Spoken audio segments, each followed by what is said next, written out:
Welcome to the Deep Dive, your shortcut to getting well informed.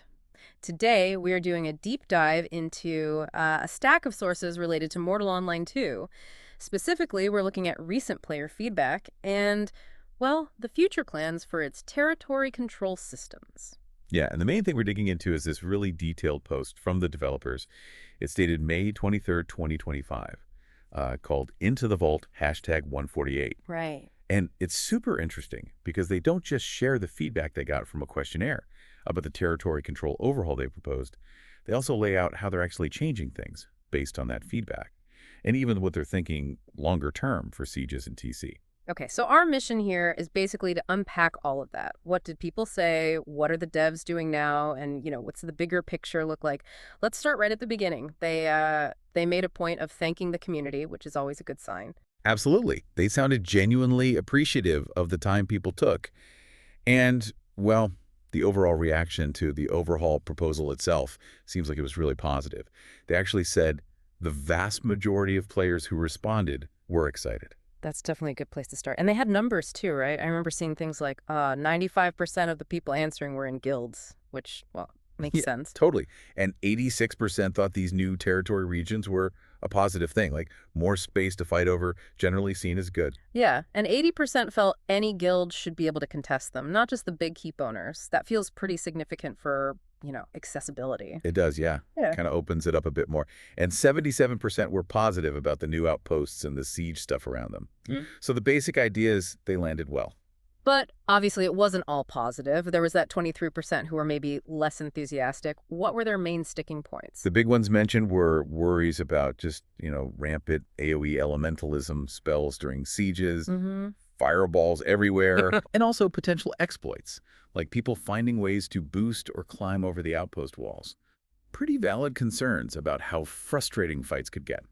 And it looks like the devs jumped on those pretty quickly. They specifically addressed those points in the post. They did, yeah, which is great to see. So let's look at how that feedback is actually changing things already, starting with the regions themselves. Right. So even though most people thought the initial 31 regions were about right in terms of number and size, there was definitely a group asking for more regions, especially in certain spots on the map. Okay, so where are they thinking of adding more? By splitting existing ones. Exactly. They're looking at potentially splitting up a few of the larger ones. The areas they mentioned were the Eastern Great Woods, Eastern Talus Mountains, and maybe the Tindremic Heartlands. It's a direct response to players saying, hey, this spot needs more action, or this region's just too big. Makes sense. Adjusting the map based on player flow. Okay, what about those outpost structure issues? The elementalism spam and the wall climbing you mentioned? For the climbing, they're putting in these one-way collision blockers on basically every wall piece. Okay. They said it's pretty much the only reliable way they found to stop people using mounts or whatever to boost themselves inside the outpost from the outside. And crucially, you can still shoot through them. Yeah, they made a point of saying projectiles, arrows, spells, they go right through. So no weird blocking of attacks, just stopping the physical boosting exploit. Good.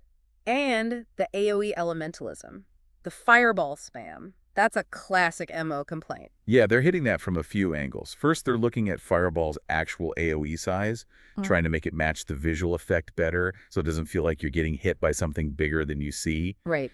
They're also going to tweak Lightning Bolt, make sure that it and Fireball still have, their own distinct uses, and they might buff some of the other less popular elementalism spells to give people more options. So adjusting the spells themselves, but they also mentioned changing the outpost layouts too. Exactly. They're actually adding new bits of structure inside the outposts. Things specifically designed to break up lines of sight. Ah, clever. Yeah, so you can't just stand way back and lob AoE into a big open area quite as easily. It's a more physical way to counter the spam. That's a really direct response to player feedback on the experience. Okay, now the post also got into some areas where the community was, really split. First up was oil pot production during sieges. Manual or automatic? Man, this was close, 53.5% for manual, 46.5% for automatic. Super tight. Wow. The devs thought maybe the people wanting automatic were thinking about the current siege tent mechanic, where you get lots of people clicking to speed it up. Right, so they're not just picking a side, they're proposing compromises and asking for more feedback. Yep. Two options on the table now. Option one, it produces it automatically but slowly. Unless one player interacts, then it speeds way up. Okay. Option two, purely manual. But even just one or two players can produce oil at a decent rate. They want to know which of those feels better. Interesting. Okay, so that's oil. What about the King of the Hill flag mechanic? That was apparently even more divided. Even closer, 51.4% wanted the weight-based system. More people, or heavier people, on the flag makes it cap faster. But 48.6% wanted the system where just one enemy player standing on the flag stops the capture completely. Practically 50-50. Did they figure out why people were so split? They did some analysis, yeah. It seemed like bigger guilds tended to prefer the weight-based system because, they can pile more bodies on the point. Makes sense. Strength in numbers. Whereas smaller guilds lean towards the one player stops the tick idea. It gives them a way to actually contest a point against a larger force, even if they can't win the numbers game directly. More strategic, maybe. So given all the talk about wanting to avoid mechanics that just favor huge zerg guilds, which way are the devs leaning right now? They actually said they're leaning towards the option that favors smaller guilds, more letting even one enemy player stop the capture. It seems like a conscious choice to try and balance the scales a bit against just sheer numbers. But they did say they might ask this question again and let people think about it more. Yeah, that's a big one. Okay, let's shift to something really crucial. Stopping abuse. They called out this extremely valid concern about guilds using alt guilds or friendly guilds just to block real competitors from attacking a region by triggering cooldowns. How are they planning to shut that down? This looks like a multi-part plan. First, if your guild attacks an outpost and fails, your guild gets a specific cooldown just for attacking that region again. And that cooldown is longer than the region's normal vulnerable again timer. So you can't just immediately redeclare on the same spot if you fail. Exactly. You're locked out for longer. They're even thinking about maybe extending that cooldown to the attacking guild's allies, but they admitted the part's still a bit up in the air. Technically tricky, perhaps. Okay. They're also playing with the idea of progressively increasing cooldowns. So, if the same guild keeps failing attacks on the same region over and over in a short time, the penalty gets harsher each time. Discourages just spamming declarations. Right. Targets persistent attempts. And then there are minimum requirements. They're thinking about needing a certain number of members in a guild, maybe around 10, and possibly a minimum guild tier level too. Okay. So you can't just spin up a tiny brand new guild with like 3 alts just to go declare and fail somewhere to block someone else. That seems to be the goal, yeah. Make it harder to use those cheap tactics. They did also explain why they aren't getting rid of the only one guild can attack a region at a time rule right now. Why not? That seems like it contributes to the locking problem. Apparently, it's just too deeply baked into the current systems. Changing it would need a massive rewrite and would pretty much guarantee delaying the Reckoning expansion. Okay. Technical limitations. Yeah. But they are actively asking people for other ideas on how to stop this kind of blocking abuse, so they're still looking for solutions there. Good to know they're still open on that. All right, slightly different topic. Regional benefits. There was a big change announced here. The original idea was global benefits, right? Own a region, get the bonus everywhere. Yes, that was the plan. But they've scrapped that. Now, all regional benefits are going to be localized. Meaning? Meaning the benefit only works when you are physically inside the region that grants it. Okay, so the example they used, if you own the Galkor Wastes and it gives, say, an ore extraction bonus, you only get that extra ore yield while you're actually mining in the Galkor Wastes, not anywhere else. Exactly that. Their thinking is this makes balancing the benefits way easier. They can make benefits more powerful and impactful for a specific region without worrying about breaking the economy global. And it makes holding that specific territory actually valuable for doing things in that territory as a layer of strategy there. Precisely. It encourages guilds to operate locally, or at least value regions for what happens inside them. Makes sense. They also touched on the nation standing rebalance. Not directly territory control, but connected to the wider game. Right. They're widening the standing range. Instead of just egg in 100 to plus 100, it'll be an egg 1,000 to plus 1,000. Okay, more granularity. Yeah, and the penalties will be more nuanced, like murdering someone will hit your standing way harder than just getting spotted by a guard while red.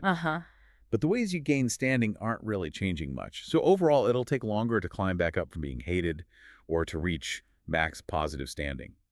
Make standing feel more impactful, more persistent, especially if you're a criminal type who still wants to use town sometimes. Right. Actions have more lasting consequences. And they hinted they might do more with this improved standing system later. Yeah, it seems like this is laying groundwork for future features too. Okay, so that covers the stuff coming relatively soon, with reckoning or tied to its feedback. Yeah. But they also looked beyond that, right?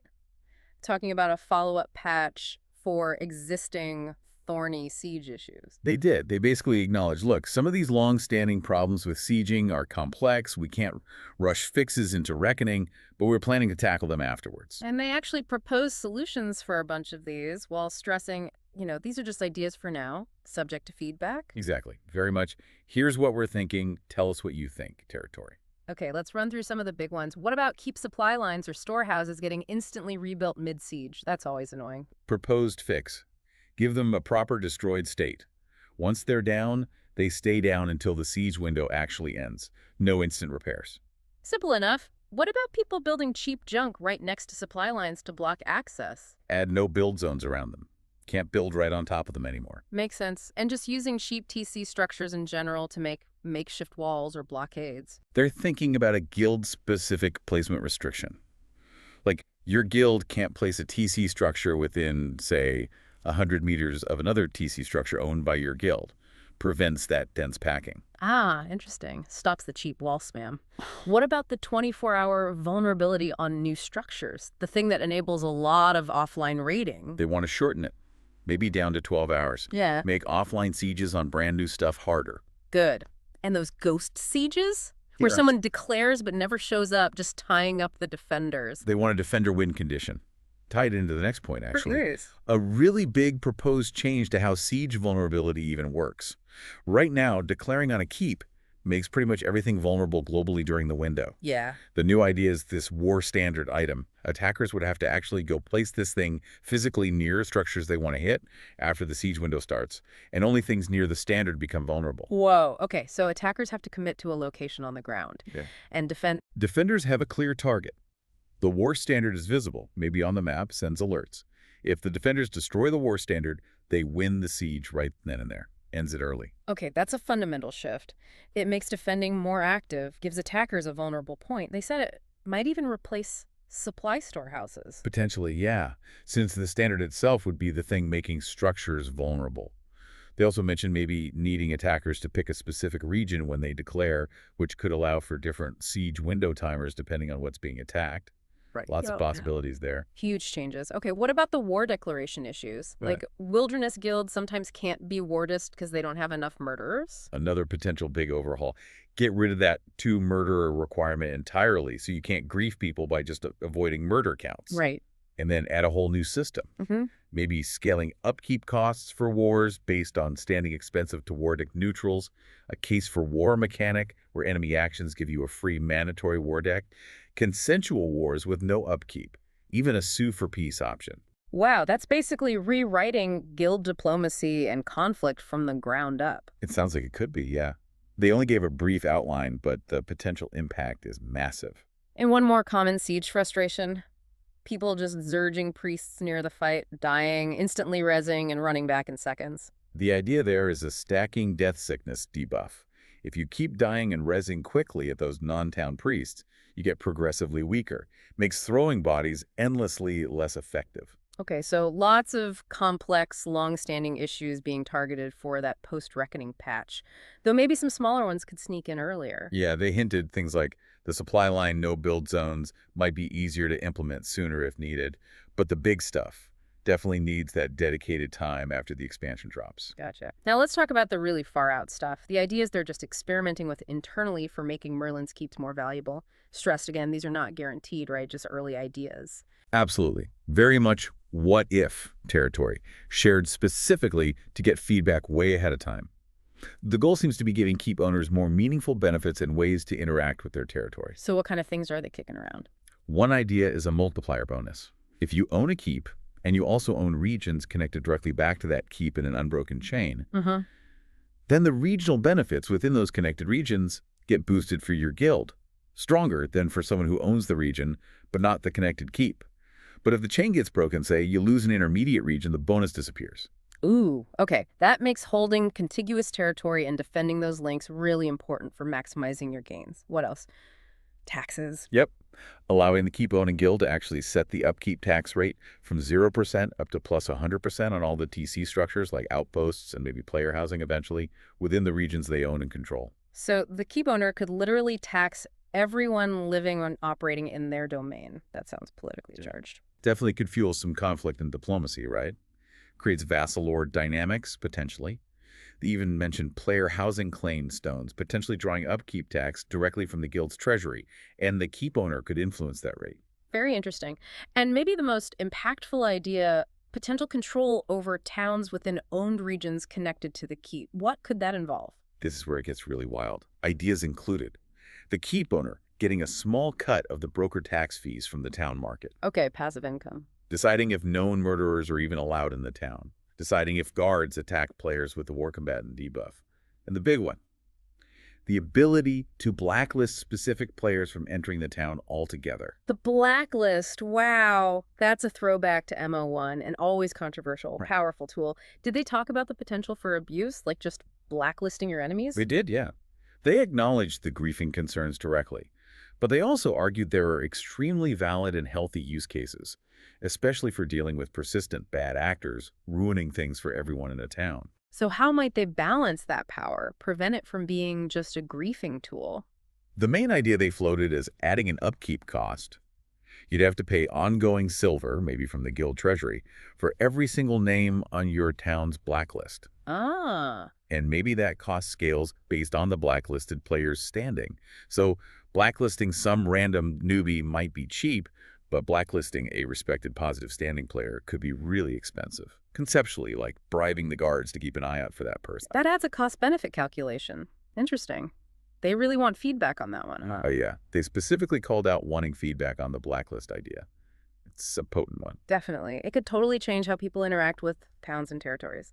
Okay, so wrapping this all up, quite a journey we took there. Yeah, really covered the spectrum, from immediate tweaks based on that first round of feedback like region splits, fixing outpost climb, Right, dealing with AoE spam. all the way through those big, complex siege system reworks, planned for after reckoning like the war standard and the war declaration changes. And then peering even further into the future with those really ambitious experimental ideas for keep owners potentially controlling taxes, town access, even blacklisting players. It's just incredibly clear from this whole post that player feedback is genuinely driving the bus here, not just being listened to, but actively shaping the Reckoning expansion and the updates that will come after it. Which really underlines why participating in that new feedback questionnaire they mentioned is so important. If you have thoughts on any of this, the oil pots, the flag caps, the war standard, the blacklist, now's the time to share them. Your input could literally change how these systems launch. Absolutely. Crucial timing for feedback. And it really leaves you, the listener, with a ton to chew on, doesn't it? Think about how all these layers could interact. Localized benefits changing why you want a region, standing changes affecting risk versus reward, those potentially massive shifts in siege mechanics altering how wars are fought, and then the long-term prospect of keep owners wielding real political and economic power over towns. How could all that reshape the power dynamics, the strategies, the very landscape for guilds large and small and Mortal Online 2?